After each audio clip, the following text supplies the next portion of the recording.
بسم اللہ الرحمن الرحیم۔ ہر کام میں اخلاص کی ضرورت۔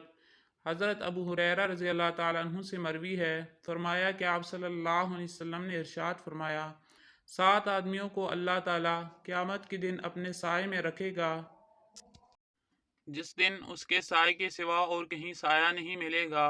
ایک انصاف کرنے والا حاکم، دوسرے وہ جوان جو جوانی کی امنگ سے خدا کی عبادت میں رہا، تیسرے وہ جس کا دل مسجد میں لگا ہے، چوتھا وہ آدمی جنہوں نے اللہ کے لیے دوستی رکھی، زندگی بھر دوست رہے اور دوستی ہی پر مرے، پانچواں وہ مرد جس کو ایک مرتبہ والی خوبصورت عورت نے برے کام کے لیے بلایا، اس نے کہا میں اللہ سے ڈرتا ہوں، چھٹا وہ شخص جس نے اللہ کی راہ میں ایسا چھپا کر صدقہ کیا کہ دائیں ہاتھ سے جو دیا بائیں ہاتھ کو اس کی خبر نہ ہوئی، ساتواں وہ مرد جس نے اکیلے میں اللہ کو یاد کیا، اس کی آنکھیں بہہ نکلیں۔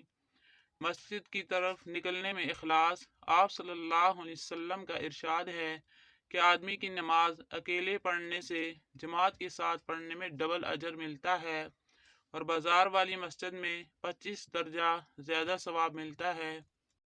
اور یہ کب ثواب ملے گا؟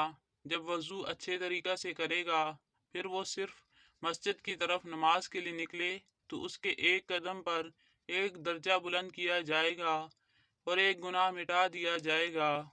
جب وہ نمازی نماز سے فارغ ہو جاتا ہے تو فرشتے اس کے لیے مغفرت کی دعا کرتے ہیں جب تک وہ اپنی جگہ پر موجود ہوتا ہے یا ایک نماز سے دوسری نماز تک منتظر رہتا ہے۔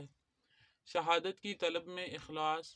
جس سے سچی شہادت کا سوال کیا گیا، اللہ تعالیٰ اس کو شہداء کے مقام پر پہنچائے گا، اگرچہ وہ اپنے بستر پر مرے۔ جنازہ کے ساتھ جانے میں اخلاص۔ جو شخص مسلمان کے جنازہ کے ساتھ ایمان و احتساب کے ساتھ چلا اور وہ جنازہ کے ساتھ رہا یہاں تک کہ اس پر نماز پڑھی گئی، پھر اس کے ساتھ دفن تک رہا، تو وہ لوٹے گا 2 کی رات اجر لے کر، اور جو شخص دفن سے پہلے لوٹ آئے تو اس کو 1 کی رات ثواب ملے گا۔